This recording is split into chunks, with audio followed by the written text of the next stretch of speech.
কোনো একটা হিন্দু যদি বলে আমার জন্য কোরআন কি উপকার দেয়, আমি ওই হিন্দু ভাইটাকে বলতে চাই, আপনার কোনো একটা ছেলে হিন্দু ধর্মাবলম্বী, সে হঠাৎ করে ফেন্সিডিল খাওয়া ধরছে, হঠাৎ করে ইয়াবা খায়, গাঁজা খায়।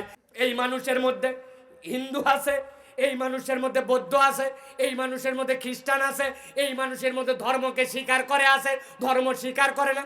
আল্লাহ বলছেন সকলের জন্য কোরআন, ঠিক কিনা?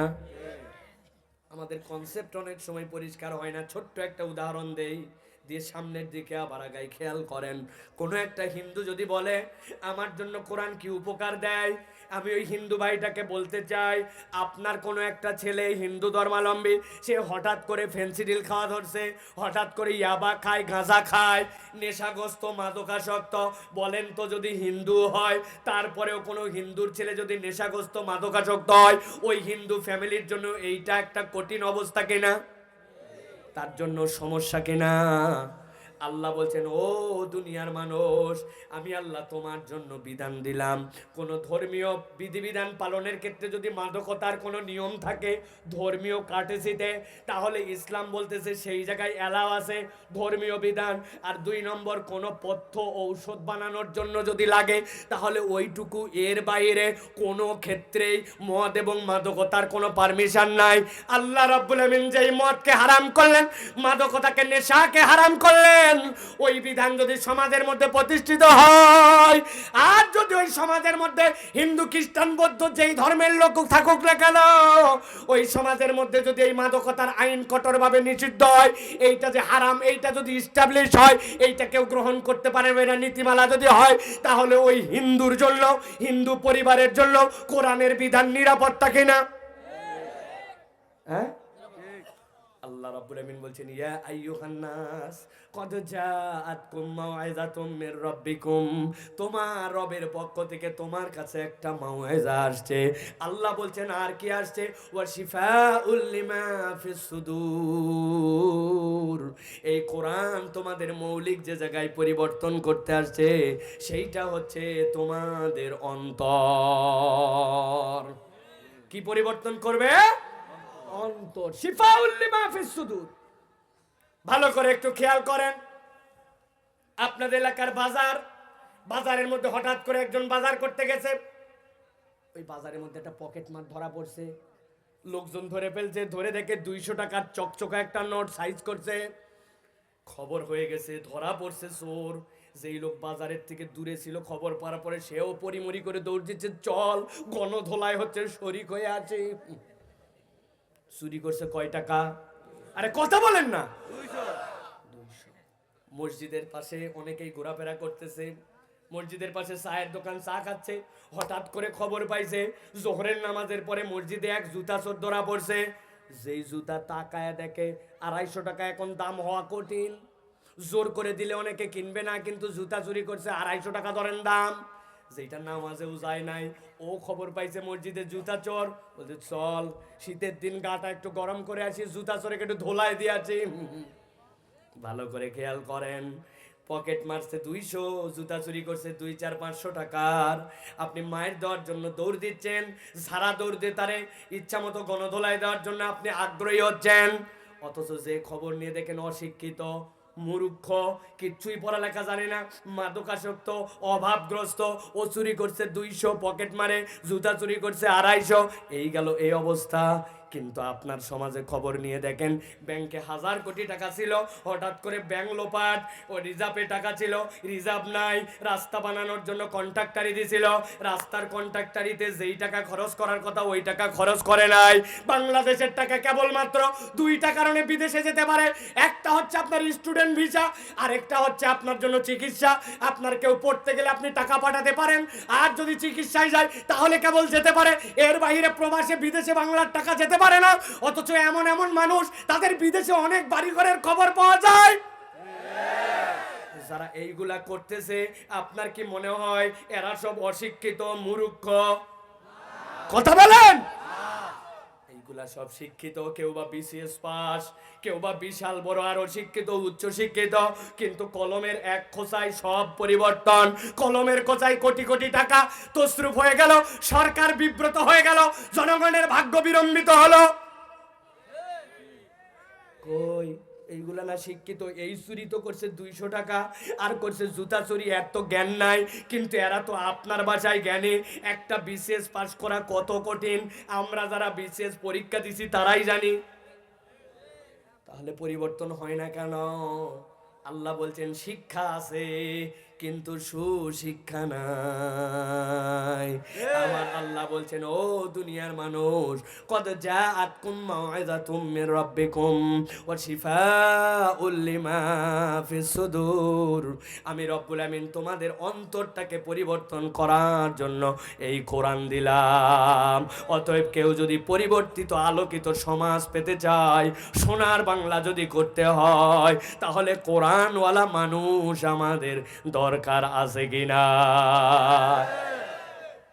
আল্লাহ রাব্বুল আমিন এই জন্য বলছেন, দুনিয়ার মানুষ এই কোরআনের আরো কাজ আছে। কি করবে? আল্লাহ বলছেন শিফাউল লিমা ফিস সুদুরি ওয়া হুদাও ওয়া রাহমাতুল লিল মুমিনিন।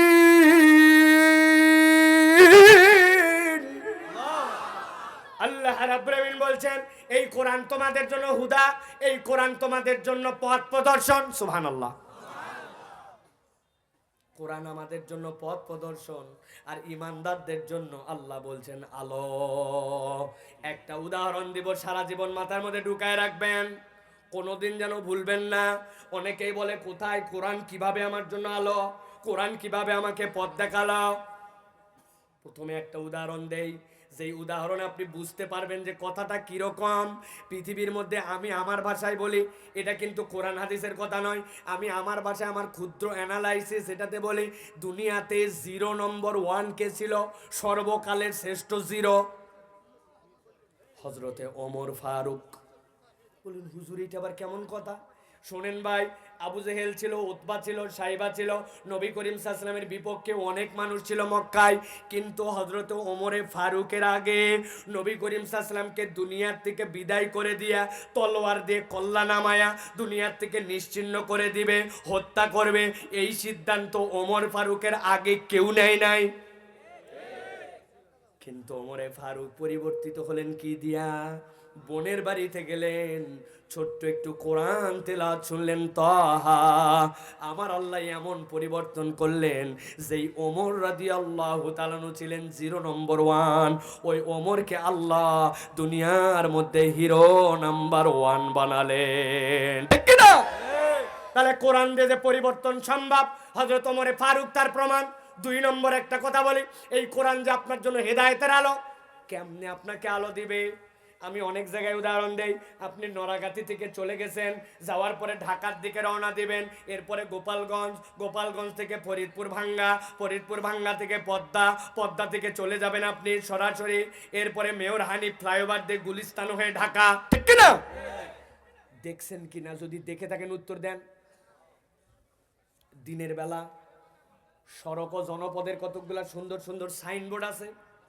ওই সাইনবোর্ডগুলোর মধ্যে লেখা আছে থামুন, আরেক জায়গায় লেখা আছে সামনে স্পিড ব্রেকার, আরেক জায়গায় লেখা আছে সামনে সরু রাস্তা, আরেক জায়গায় সামনে দেওয়া আছে এরকম তীর চিহ্ন, মানে রাস্তা সোজা যাওয়া যাবে না, এদিক এদিক বাঁকা হতে হবে। কিছু দূর যাওয়ার পরে এইরকম করে চিহ্ন দেওয়া আছে বামের দিকে যেতে হবে। সামনে যে লেখা আছে সামনে স্কুল। রাত্রেবেলা, যেই দিনের বেলা ওই সাইনবোর্ড দেখেছেন, রাত্রেবেলা বাইক নিয়ে রওনা দিয়েছেন, রাত্রেবেলা আপনার গাড়ি নিয়ে যাচ্ছেন, বাসালা যাচ্ছে, হঠাৎ করে হেডলাইট যেই না দিয়েছে, দেওয়ার সাথে সাথে আপনার মোটরসাইকেলের, আপনার গাড়ির হেডলাইট ওই সাইনবোর্ডে পড়ছে, পড়ার সাথে সাথে সাইনবোর্ড জ্বলে উঠছে। ঠিক কিনা? তার মানে বোঝা যায় ওই সাইনবোর্ডের ভিতরে আলো আছে না, ওর ভিতরে এমন রিফ্লেক্টর এক ধরনের স্টিকার মারা আছে, আপনার লাইট পড়লে ওর ভিতরের আলো জ্বলে ওঠে, আপনারে বলে ঠিকঠাক মতো যাওয়া লাগবে। ঠিক কি না? ভালো করে বোঝেন, উদাহরণটা হৃদয়ে গেঁথে নিবেন। আল্লাহ বলছেন ইয়া আইয়ুহান নাস কদ জাআতকুম মাউইযাতুম মির রাব্বিকুম ওয়া শিফাউল লিমা ফিস সুদূর ওয়া হুদাও ওয়া রাহমাতুল লিল মুমিনিন। কেউ যদি কোরআন দিয়ে হৃদয়কে পরিবর্তন করে, আল্লাহ বলছেন এটা তার জন্য পথ নির্দেশনা, আর বলছেন ইমানদারদের জন্য এটা হচ্ছে আল্লাহর পক্ষ থেকে রহমত। কারণ অন্তরে যদি কোরআন থাকে, আল্লাহর প্রতি যদি তার বিশ্বাস থাকে, কোরআন নিয়ে সে যদি চলতে চায়, তার যেখানে যেরকম করে চলা লাগবে, কোন পথ তাকে জান্নাতে নিয়ে যাবে, কোন জায়গায় যাওয়ার পরে আস্তে গতি দেওয়া লাগবে, কোন জায়গায় যাওয়ার পরে জোরে যেতে হবে, কোন সময় কোন আমল করা লাগবে, কার সাথে কেমনে কথা বলা লাগবে, কার সাথে কথা বলাই যাবে না, কার সাথে পর্দা করতে হবে, কোন খাবার খাওয়া যাবে, কোন খাবার খাওয়াই যাবে না। আল্লাহ বলছেন কোরআনকে যদি তুমি একবার ধারণ করো, ওইটা আলোর মতো রিফ্লেক্টর দিয়া তোমারে পথ দেখাবে আর পথ দেখাবে। এই পথ দুনিয়াতে শেষ হবে না, এই পথ তোমার কোরআনেরটা জান্নাতে যেয়ে শেষ হবে, ঠিক না? তাহলে এবার বুঝে থাকলে বলেন যে যারা আমরা কোরআন শুনতে আসলাম, লাভ আছে না নাই? একটা জবান বন্ধ থাকবে না, লাভ আছে না নাই? কম না বেশি? বুঝে না না বুঝে? কিছুটা এবার একটু বুঝে, ঠিক কি না? আল্লাহ রাব্বুল আমিন আমাদেরকে বুঝার তৌফিক দান করুক, বলেন আল্লাহুম্মা আমিন। এবার আপনাদের কাছে দুইটা আয়াত বলতে চাই প্রিয় ভাইরা। যেই কোরআন আমরা ধারণ করলাম, যেই কোরআন আমরা হৃদয়ে নিলাম, এই কোরআন আলো আসলে আমাদের জীবনে কি দিতে চায়, আল্লাহ রাব্বুল আমিন এই কোরআন দিয়ে আমাদেরকে কি দিতে চান, তিনটা আয়াত বলেছি আর দুইটা বলবো। আছেন তো আপনারা? আমার শ্রোতা কিন্তু কোনো মুরব্বীর শ্রোতা না, আমার শ্রোতা ইয়াং যারা, ঠিক না ভাই? কারণ আমাদের মুরব্বী যা ওয়াজ শুনছে জীবনে, ইনাদের আর ওয়াজ না শুনলে সমস্যা নাই। আমি আমার বাচ্চা কাচ্চা, আমার ছোট ভাইদেরকে দিয়ে অ্যানালাইসিস করে দেখেছি, 50-60 বছরের এমন মুরব্বী আছে যেই মুরব্বী যেই গুনাহ আজ পর্যন্ত করতে পারে নাই। আমাদের 10, 12, 15, 17, 20 বছরের বাচ্চা কাচ্চারা, এরা সকাল সন্ধ্যা ওই গুনাহ দেখে এবং করে, ঠিক না? ওয়াজ মুরব্বীর লাগবে না, পরিবর্তন লাগবে আমাদের ইয়াংদের। ইয়াংরা আসো ভাইরা, দেখি হাত দুটা টান টান করে তোলো, শক্ত করে সবাই হাত দুটা তোলেন। দেখি কারা কারা আছেন যেই সকল মুরব্বীরা ইয়াং হয়ে জান্নাতে যেতে চান, তারাও একটু হাত দুটো ঝাড়া দিয়ে তোলেন। তুলছে সবাই? মনে হয় পারে নাই। দেখেন তো কারা কারা পারে নাই তুলতে, একটু দেখেন। তুলছে সবাই? হাত নামাই আবার তুলেন, সোজা করে তুলেন, সোজা সোজা করে তোলেন, তোলেন সোজা করেন। করছেন সবাই? এবার একটুখানি গলাটা পরিষ্কার করেন। আরে নরাগাতির লোক তো গলাও পরিষ্কার করে না ভাই, আপনার মুখ বান্ধ দেখেন ভাই। হাই হাই হাই হাই রে, শীত কবে চলে গেছে, আপনি এখনো মুখ বাঁধেছেন। মুখ খোলেন সব, হাত সোজা করেন, শক্ত করেন। গলাটা পরিষ্কার করছেন? পরিষ্কার করছেন গলা? দেখে এবার হিম্মত করে একটা তাকবীর দিতে হবে। পারবেন সবাই? যারা পারবেন তারা বলেন আল্লাহুম্মা আমিন। যারা পারবেন তারা হাতটা বুক বরাবর নামায় নেন, এই বরাবর। আমি এর আগেও আপনাদের এখানে ওয়াজ করতে আসছিলাম, মনে আছে আপনাদের? আছে? 2.5 ঘন্টা আমার মনে আছে। এই যে শুরু করছি শেষ নাই, 2.5 ঘন্টা। আইরে শীতের শীত, 2 বার আসছিলাম, মনে আছে আপনাদের? প্রিয় ভাইয়েরা, এই যে মাসুম ভাই, আমি আর কারো জন্য এই মাহফিলে আসি না। সত্যি আপনারা মনে কষ্ট নিয়েন না। এই মাদ্রাসা এলাকা, দাওয়াতকারী, অতিথি কাউরে চিনি না। এই আমার মুসল্লি, দুনিয়ার যেখানে থাকুনি চলে আসবে জুমায়। এই মাসুম ভাইয়ের মহব্বতে আমি এখানে আসি। মাসুম ভাই আমাকে বলছে একবার সাইফুল্লাহ ভাই শাইখ আহমদুল্লাহকে এনে দিবেন, আর কোনো দাবি আপনার কাছে করব না। শাইখ তো আগামী বছর বলছেন মাহফিল করবেন না, আল্লাহ নসিবে রাখছে এই বছরে হয়ে গেছে, আলহামদুলিল্লাহ। এই মাসুম ভাই আলহামদুলিল্লাহ। তো এই মহব্বতে আপনাদের কাছে আসছি, আলহামদুলিল্লাহ। একটা তাকবীর দিবেন এবার, শয়তান তাড়ানো, ঝিমানি এইগুলা দূর করার মতো। পারবেন ইনশাআল্লাহ? দেখতে চাই আপনাদের গলায় কিরকম শক্তি আছে। পারবেন ইনশাআল্লাহ? দেখে একটু হিম্মত করে তাকবীর দেন। লিল্লাহি তাকবীর, লিল্লাহি তাকবীর। আল কোরআনের আলো, আল হাদিসের আলো, তোমার নেতা আমার নেতা, তোমার নেতা আমার নেতা। লিল্লাহি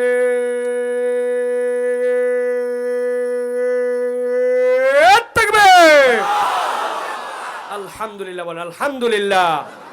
যারা দাঁড়ায় আছেন, আমি আপনাদের কাছে করজোরে অনুরোধ করব, আপনারা জুতা খুলে যদি এর ভিতরে যান, আমার ভাইয়ের এর ভিতরে আপনাকে জায়গা দিবে। আমি আল্লাহকে সাক্ষী রেখে বলতেছি, এই ভাইয়ের আপনাকে আদর করে দিবে। দেখেন ঢোকেন, আপনি জুতা খুলে ঢোকেন। ওনারা যদিও আগে বসছে, এটা অন্যায়, কিন্তু ওনারা জায়গার ভাই ডাক দেন তো, ডাক দেন, ওনাদেরকে ডাক দেন। আছেন? দেখেন না, বসলে তারপরে বাকি ওয়াজ হবে, না বসলে ওয়াজ হবে না, বসতে হবে আপনাদের। একজন দাঁড়ায় থাকলে চলবে না। ডেকে নেন, ডেকে নেন, আদর করে ডাক দেন, ডাক দেন ভাই। আমি বললে তো বুঝছে, ডাক দেন। ওই যে ওই দেখেন, ওই দেখেন, ওই দেখেন, ডাকেন ডাকেন ডাকেন। ঢোকেন ঢোকেন, ভিতরে ঢোকেন। এই যে ওই দেখেন দাঁড়ায় ডাকতেছে, আসো কোলে বসো, ওই ভাইয়ের কোলে যাও, তাও যাও, আসো। দেখছেন আপনারা, ডান বাম সব পর্দা খুলে দেন, যারা দায়িত্বে আছেন সব বাইরে পর্দার উপর বসে পড়বে, জায়গা নাই, কি করা যাবে এখন? চলে আসেন শায়েখ অল্প কিছুক্ষণের মধ্যে চলে আসবেন ইনশাল্লাহ। আমি তাহলে আরেকটু বলি ইনশাল্লাহ, আছেন তো আপনারা? প্রিয় ভাইয়েরা, এবার আমরা কোরআনুল কারীম থেকে দুটো আয়াত শুনবো, সংক্ষিপ্ত সময়, বেশি সময় আমরা নিব না। শায়েখ আহমদুল্লাহ আপনাদের জন্য জীবন ঘনিষ্ঠ প্রশ্ন উত্তর দিবেন, আপনাদের যে সকল জিজ্ঞাসা উত্তর দিবেন, সংক্ষিপ্ত নসিহা করবেন। শায়েখ আহমদুল্লাহ এখানে এসে ওয়াজ করবেন, ওয়াইজিন, বক্তা, এই জন্য আমরা ওনাকে দাওয়াত দেই নাই, ঠিক কিনা? উনি কিছু নসিহত করবেন, জীবন জিজ্ঞাসার উত্তর দিবেন, আমাদের জন্য দোয়া করবেন, আলহামদুলিল্লাহ, ঠিক তো? আছেন তো আপনারা? ওই পিছনের ভাই হাত তোলেন, সাদা পাগড়ি, এই দেখতে পাইছে, আছে ভাইরা, আলহামদুলিল্লাহ। আমার চোখ কিন্তু ভালো আছে, যা বোঝা যাচ্ছে, ঠিক না ভাই? ওই পিছনে সাদা পাগড়ি দেখতে পাইছি, চলে আসেন, করার পর যে দাঁড়ায় থাকেন, আমি কিন্তু লাঠি নিয়ে নামবো। দেখেন, খালি ওয়াজ শেষ করি আমি। প্রিয় ভাইরা, তাহলে কোরআনুল কারীম আমরা 3টা আয়াত শুনেছি, এবার সংক্ষিপ্ত 2টা আয়াত শুনবো। চলেন, কোরআন আমাদেরকে কি দিবে ভালো করে খেয়াল করেন, 2টা পয়েন্ট বলবো। 1 নম্বর, কোরআন আমাদেরকে পথের দিশা দিবে। কি দিবে? সবাইকে বলতে হবে, কি দিবে? কোরআন আমাদেরকে পথের দিশা দিবে। কি দিবে? আল্লাহ রাব্বুল আলামিন বলছেন, আলিফ লাম রা কিতাবুন আনজালনাহু ইলাইকা লিতুখরিজান নাসা মিনাজ যুলুমাতি ইলান নূর। আল্লাহ রাব্বুল আলামিন বলছেন, ভালো করে বোঝেন, আল্লাহ রাসূল সাল্লাল্লাহু আলাইহি সাল্লাম 25 বছর থেকে 40 বছর পর্যন্ত গারে হেরার মধ্যে 15 বছর আল্লাহ নবী ভাবলেন এই কওমকে কেমন করে হেদায়েতের রাস্তায় আনা যায়। এরা কাবার মধ্যে মূর্তি লাগায় রাখছে, মূর্তিগুলার উপাসনা থেকে এদেরকে কেমনে আল্লাহমুখী করা যায়, এদের মহিলাদেরকে সম্মান দেয় না, মেয়েদের ইজ্জত কেমনে ফিরিয়ে দেওয়া যায়, এরা যুদ্ধ করে করে ছোট্ট ছোট্ট বিষয় নিয়ে হাজার হাজার মানুষ রক্তপাত করে কেমনে বন্ধ করা যায়। আল্লাহ রাব্বুল আমিন বলছেন, রাসূল আপনি অনেক ভেবেছিলেন, কিন্তু আপনি কোন পথের প্রকৃত দিশা পান নাই। আল্লাহ বলছেন, আলিফ লাম রা কিতাবুন আনজালনাহু ইলাইক লিতুখরিজান নাসা মিনাজ যুলুমাতি ইলান নূর। কিন্তু আপনাকে এই কিতাব আমি আল্লাহ দিলাম, এই কিতাব দিয়ে যখন আপনার উম্মতের কাছে আপনি হেদায়েত দিতে শুরু করেছেন, এই শত শত বছরের পাপিষ্ঠ জাহেলি সমাজ মাত্র 23 বছরের জীবনে আল্লাহ নবী এমন পরিবর্তন করলেন, আল্লাহ নবী নিজেই সাক্ষ্য দিয়ে গেলেন, খয়রুল উমুরে করনি সুম্মাল্লাযীনা ইয়ালুনাহুম সুম্মাল্লাযীনা ইয়ালুনাহুম। ওই আদম থেকে ঈসা আলাইহিস সালাম, ঈসা থেকে কিয়ামত, পৃথিবীতে যত মানুষ আসুক, যত কম আসুক, আল্লাহ নবী 23 বছরে যেই খাঁটি সোনার মানুষ বানালেন, এই মানুষগুলার ব্যাপারে বললেন, নবীর যুগ, তার পরের যুগ, তার পরের যুগ, এর থেকে উত্তম কোন যুগ নাই। এই যুগ যে পরিবর্তন হয়েছিল, আল্লাহ বলছেন এই যুগ পরিবর্তন হয়েছিল কোরআন আর কোরআনের আলো দিয়া। অতএব এখনো পর্যন্ত কোন মানুষ যদি কোরআন ধারণ করে, কোরআন মানে কোরআনের যা বিধিবিধান আছে এইগুলা যদি হৃদয় দিয়ে অনুভব করে, ব্যক্তি জীবনে, পারিবারিক জীবনে, সামাজিক রাষ্ট্রীয় জীবনে বাস্তবায়ন করার সিদ্ধান্ত নেয়, আল্লাহ এখনো আমাদেরকে অন্ধকার থেকে আলোর পথ দেখাবেন, ঠিক কিনা? কিন্তু তার আগে সিদ্ধান্ত নিতে হবে, কোরআন আপনি নিবেন কি নিবেন না, আপনার জীবন ইনস্টল করবেন কি করবেন না। বহু জায়গায় উদাহরণ দেই, আমি আপনাদের ঝিনাইদার দিকে এক মাহফিলে আসতেছিলাম, ফেরির উপরে উঠছি, আসরের ওয়াক্ত হয়ে গেছে, এখন নামাজ পড়তে শুরু করব, দিক তো খুঁজে পাই না, জিজ্ঞাসাও করতে পারি না, কার কাছে জিজ্ঞাসা করব, কোন দিকে যাব। হঠাৎ করে পকেটের থেকে মোবাইল বের করছি, মোবাইল বের করে, কম্পাস আছে আমাদের মোবাইলে, আছে না ভাই? এখানে কথা হচ্ছে কেন?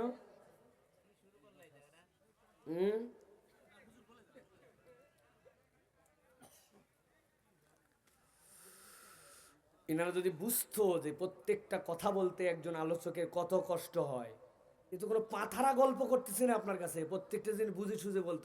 উনি যদি বুঝতো হৃদয়ে একবার যে একটা ছোট্ট কথা কি ডিস্টার্ব করে, তাহলে এটা করতো না। কিন্তু এই বোধের জায়গাটা আমাদের শূন্য হয়ে গেছে।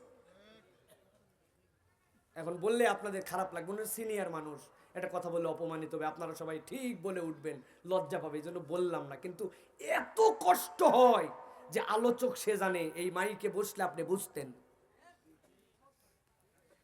আমরা বুঝাতে পারি নাই কাউরে, সব জায়গায় চিন্তা করে এরকম করে। আমি চা পর্যন্ত খাই না, পানি পর্যন্ত খাই না, দিতে নিষেধ করে দিই, এইটুকু আমার ব্রেন থেকে। কারণ আমি যখন মাহফিলে বসি, আল্লাহ সাক্ষী, আমি বিশ্বাস করেন বসছি, এটাই আমার জীবনের শেষ মাহফিল, আমি এইরকম করে বসছি। আমার শরীর অত ভালো না, নানান ধরনের সমস্যা নিয়ে আছে, কিন্তু আমি টার্গেট করছি, এটা আমার আমানত। এই মানুষ আল্লাহ আমার সামনে দিছেন, এনারা কিছু না কিছু নিয়ে যেতে হবে বাড়িতে, এই আমানতের হক আদায় করার জন্য বসছি। আপনি মানুষকে কষ্ট দিচ্ছেন, এই যে 40 সেকেন্ড খেয়ে ফেললেন, 1 মিনিট খেয়ে ফেললেন আপনি জনগণের হক।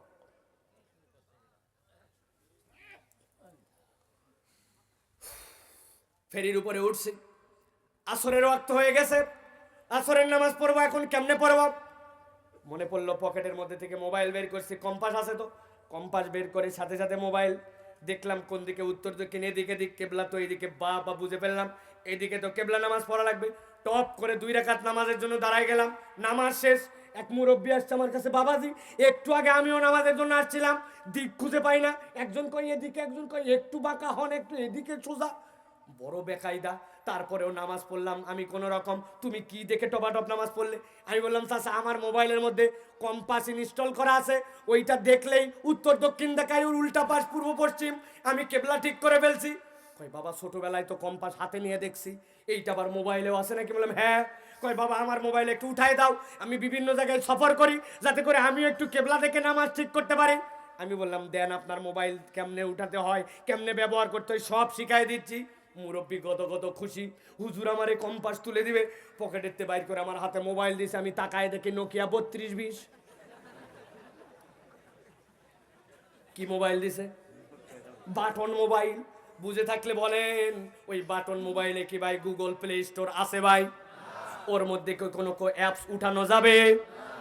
ভালো করে আগে বোঝেন, কোরআন তো হেদায়েত দিবে আপনাকে, কোরআন তো আলো দেখাবে, কিন্তু এই কোরআনকে আপনি হৃদয়ের মধ্যে নেওয়ার জন্য উপযুক্ত মন মানসিকতা নিছেন কিনা, এটা আমার কথা নয়। আল্লাহ রাব্বুল আমিন বলছেন, ইয়াহদি বিহিল্লাহু মানিত্তাবা রিদওয়ানা সুবুলাস সালাম ওয়া ইউখরিজুহুম মিনাজ যুলুমাতি ইলান নূর। আল্লাহ রাব্বুল আমিন বলছেন, দুনিয়ার মানুষ, এই কোরআনের ব্যাপারে তোমার 2টা সিদ্ধান্তে আসতে হবে। মানিত্তাবা রিদওয়ানা, এই কোরআনকে সন্তুষ্ট চিত্তে হৃদয়ে তোমার ধারণ করার মন লাগবে। আরেকটা জিনিস লাগবে তোমার জন্য, সুবুলাস সালাম, যে পথ কোরআনের মধ্যে আছে, ওই পথের প্রতি তোমার আস্থা হওয়া লাগবে। এটা আমার আল্লাহর কালাম, এটা আমাকে হেদায়েত দিতে পারে, এইটা আমার হৃদয়ের মধ্যে নিব। এইটার এমন কতকগুলা বিধান আছে যে এইটা আমার মাথায় ধরে না, আমার মাথায় না ধরলে না ধরুক, দুনিয়ায় নাই, দুনিয়ায় পুরা না থাক, কিন্তু আমার আল্লাহ যে বিধান দিয়েছেন সেটাই সবচেয়ে সত্য, সেটাই সবচেয়ে ঠিক। এইটার ঈমান যদি মজবুত করে কেউ, ওই কোরআন তাকে হেদায়েত দিয়ে দিবে। এখন আমরা এইরকম করে হৃদয়ে ধারণ করতে পারছি কিনা? আমার তো মনে হয় না ভাই, আমরা ধারণ করি নাই। আমাদের যেখানে যতটুকু আমাদের সাথে যায় আমরা ততটুকু কোরআন মানি, আর যেখানে আমার সাথে যায় না ওইখানে কোরআন মানি না, ঠিক কিনা? যদি কোরআন নিজের ইচ্ছা মতো না মানতাম, তাহলে আমাদের বিয়ে শাদিতে তো গান বাজনা হওয়ার কথা নয়, ঠিক কিনা? মুসলমানের বিয়েতে গান হয়, হলুদ হয়, ভাবিদের দ্বারা ডলাডলি হয়, গ্রামের মধ্যে দেখবেন কট হয়, কবলা হয়, গ্রামের মধ্যে সুদের কারবার হয়, মহিলারা পর্যন্ত এখন সুদে টাকা লাগায়, আছে কিনা? পর্দা করে যায়, বোরখা পরে, আবার সুদে টাকা লাগায়, কারণ বেপর্দা হইতে একজনকে টাকা দেওয়া যায় না, অতএব সুদে টাকা লাগাচ্ছে বোরখা পরে, আছে কিনা? প্রিয় ভাইরা, এই আমরা যতটুকু লাগে ততটুকু আমরা ঈমান আনি। মজা পাবেন কথাটাই, কিন্তু মজা দেওয়ার জন্য নয়। আমি মাঝে মাঝেই বলি, আমানতু বিল্লাহি ওয়া মালাইকাতিহি ওয়া কুতুবিহি ওয়া রুসুলিহি, এইটা বলে আমরা ঈমান আনছি, ঠিক কি না? কিন্তু এই ঈমান পরিবর্তন করার সময় আসছে। এই কালেমায় সংস্কার আনতে হবে আপনাদেরকে নতুন করে এখন বলতে হবে, আমানতু বিল্লাহি ওয়া মালাইকাতিহি ওয়া কিছু কিছু কুতুবিহি। কি বলবেন? কিছু কিছু কুতুবিহি, কারণ আপনার যতটুকু মন চায় আপনি ততটুকু মানেন, পর্দা ঠিকই করেন, করতে করতে যেই দিন বিয়ে শাদির দিন, ওই দিন বলছে রাগ বেটা, জীবনে একবারই বিয়ে হয়, রাগ পর্দা তোর, এই দিন আবার কিসের পর্দা? ওই দিন চলে গেছে, পর্দা পুজিতে কিছু নাই। তার মানে কিছু কিছু কুতুবিহি, আল্লাহর হুকুম আপনি পুরাটা মানেন না, যতটুকু আপনার সাথে যায় ততটুকু মানেন, ঠিক কিনা? খবরদার খবরদার, আল্লাহর হুকুম থেকে একবারে দিক ওদিক করা যাবে না। আল্লাহর হুকুম যা মানতে হবে আপনাকে তা, এর নাম ইসলাম। আল্লাহ বলছেন এইরকম ভাবে কেউ যদি পথের দিশা হিসাবে কোরআনকে মেনে নেয়, কোরআন তার জন্য পথ দেখাবে। আর একটা বিষয় বলবো, আমাদের জীবনের উদ্দেশ্য কি ভাই? দুনিয়ায় কেন আসছি? উদ্দেশ্য কি? কারো উদ্দেশ্য অনেক পড়ালেখা করে কোটি কোটি টাকা বানাবো, ক্ষমতা অর্জন করব, পাওয়ারওয়ালা হব, টাকা কামাই করব, বাড়ি হবে, গাড়ি হবে, এ হবে, ও হবে, নানান কিছু উদ্দেশ্য আমাদের জীবনের আছে না ভাই? কিন্তু আল্লাহ বলছেন জীবনের প্রকৃত উদ্দেশ্য যদি জানতে চাও, কোরআন ছাড়া তোমাকে জীবনের প্রকৃত উদ্দেশ্য কেউ বলবে না। অর্থ শুধু বলে যায়, দুটো আয়াত ভালো করে খেয়াল করেন। আল্লাহ বলছেন আল্লাযী খালাকাল মাউতা ওয়াল হায়াতা লিয়াবলুয়াকুম আইয়ুকুম আহসানু আমালা। আল্লাহ বলছেন তোমাদের জীবনের উদ্দেশ্য তো এইটা, জীবন সৃষ্টি করছেন যিনি, মারবেন যিনি, তিনিই বলতেছেন তোমাদের মধ্যে উত্তম আমল কে করতে পারে, এই জন্য আল্লাহ তোমাদেরকে সৃষ্টি করছেন, তোমাদেরকে আজগবি কামের জন্য সৃষ্টি করা হয় নাই, ঠিক কি না? 2 নম্বর আল্লাহ বলছেন কুনতুম খায়রা উম্মাহ উখরিজাত লিন-নাস তা'মুরুনা বিল মা'রুফ ওয়া তানহাউনা আনিল মুনকার। তোমাদের জীবনে আরেকটা উদ্দেশ্য জেনে নাও, তোমরা উত্তম জাতি এই জন্য উত্তম যে তোমাদেরকে অপরের কল্যাণের জন্য তৈরি করা হয়েছে। দুনিয়ার মানুষ এখন স্বার্থপর ভাই, খুদু নিজ নিজ নিজ। আমাদের বাংলাদেশের ডায়লগই হয়েছে আপনি বাঁচলে চাচার নাম, ঠিক না ভাই? মানে তার স্বার্থপরতা দুনিয়াকে ধ্বংস করে দিয়েছে। অথচ বোঝা উচিত ছিল, আল্লাহ বলছেন তুমি তো শ্রেষ্ঠই হতে না, শ্রেষ্ঠ হইছ তোমাকে অপর ভাইয়ের জন্য সৃষ্টি করা হয়েছে। যখন কোনো ভাই বিবেচনায় নেবে এই ভাইয়ের কল্যাণে আমি, উনি ভাববে উনি হচ্ছে আমার কল্যাণে, তখন কি আল জোর করে কাটবে, তখন কি কান্নিসটা বের করে দিয়ে তার পানি তার গায়ের মধ্যে টপকায় দিবে, মিথ্যা দলিল বের করে তারে মামলার মধ্যে ফাঁসাবে, ওই ব্যক্তির ক্ষতি হোক, পুকুরের মধ্যে রাত্রেবেলা বিষ দিয়ে মাছ মেরে দিবে। অসম্ভব ব্যাপার, কারণ তার কল্যাণে আমি, আমার কল্যাণে সে, আল্লাহর কাছে হিসাব বরাবর করা লাগবে।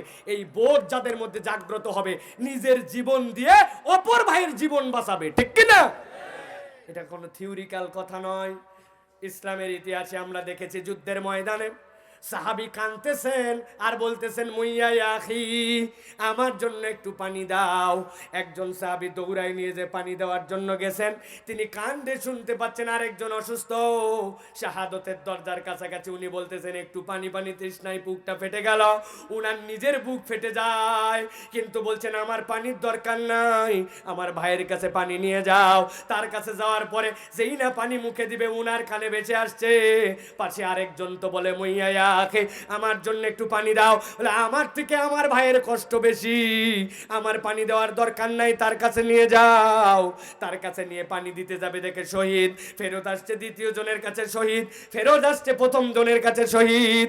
আল্লাহ বলছেন কুনতুম খায়রা উম্মাহ উখরিজাত লিন-নাস, আমি আল্লাহ তোমাদেরকে সৃষ্টি করেছি জীবনের উদ্দেশ্য বুঝো, অপরের কল্যাণের জন্য।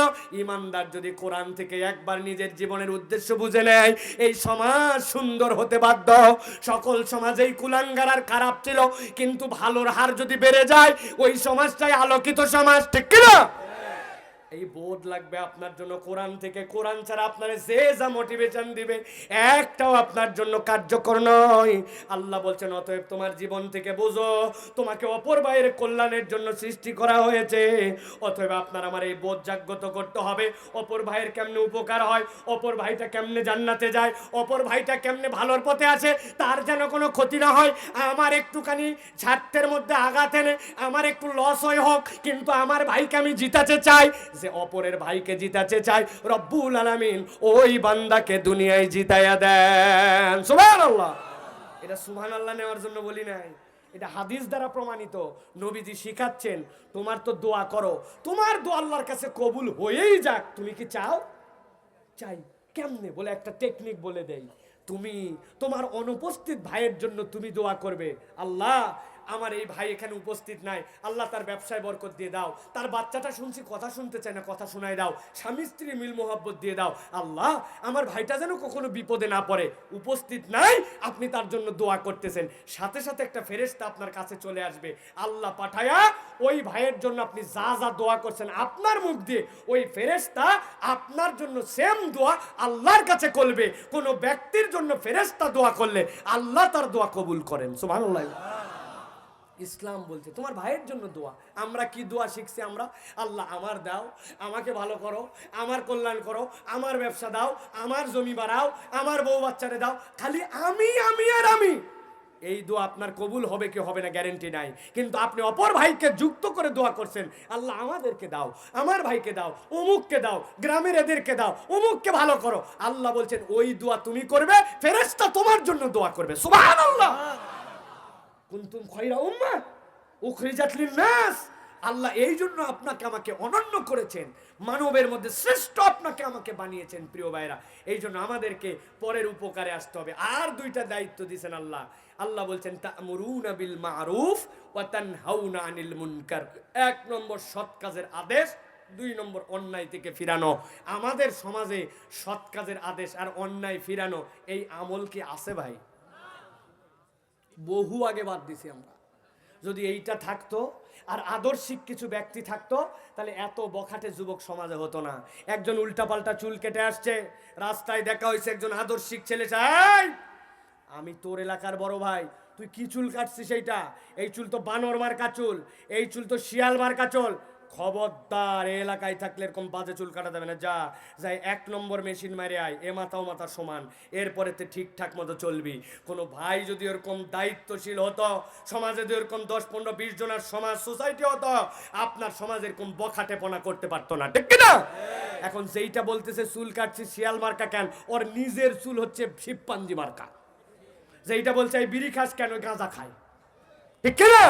যেটা বলছে অন্যায় করবি না, ও দেখা যাচ্ছে যে দুর্নীতির মহারাজা, উনি অন্যায় করবে না বলবে কেমনে? সমাজটা নষ্ট হয়েছে সৎ কাজের আদেশ করার মতো ব্যক্তিত্ব সম্পন্ন আমাদের মানুষের অভাব, ঠিক না? তাহলে আমাদের সৎ কাজের আদেশ করার মতো ব্যক্তিত্ব সম্পন্ন হতে হবে কিনা? নিজের মধ্যে অপরাধ, অন্যায়, অসভ্যতা নিয়ে আপনি অপরকে কেমন করে সৎ কাজের আদেশ করবেন, এটা যতদূর জরুরি তার থেকে বেশি জরুরি অন্যায় থেকে মানুষকে ফিরানো। আমাদের সমাজে অন্যায় থেকে মানুষকে ফিরাই না, আমরা উসুল চেঞ্জ করছি। নবীজি বলছেন মান রাআ মিনকুম মুনকারান ফালিয়াতাগায়্যিরহু বিয়াদিহি। তোমাকে আগে হাত দিয়ে ক্ষমতা দিয়ে চেঞ্জ করতে হবে, তারপরে মুখ দিয়া, তারপরে তোমার অন্তর দিয়ে ঘৃণা। আমরা সুন্দর করে হাদিস উল্টায়া নিজের ইচ্ছা মতো বানাইছি। কোনো অন্যায় খারাপ কিছু দেখলেই আমরা আগে বলি আস্তাগফিরুল্লাহ, সমাজটা শেষ হয়ে গেল, লা হাওলা ওয়ালা কুওয়াতা ইল্লা বিল্লাহ। আপনার আগের দুটা কই গেল? আপনার হাতের শক্তি কই গেল? মুখের প্রতিবাদ কই গেল? আপনি লা হাওলা কুওয়াতা ইল্লা বিল্লাহ আছেন, কি ব্যাপার? কথা ঠিক কি না? এই মন মানসিকতা গঠন করেন।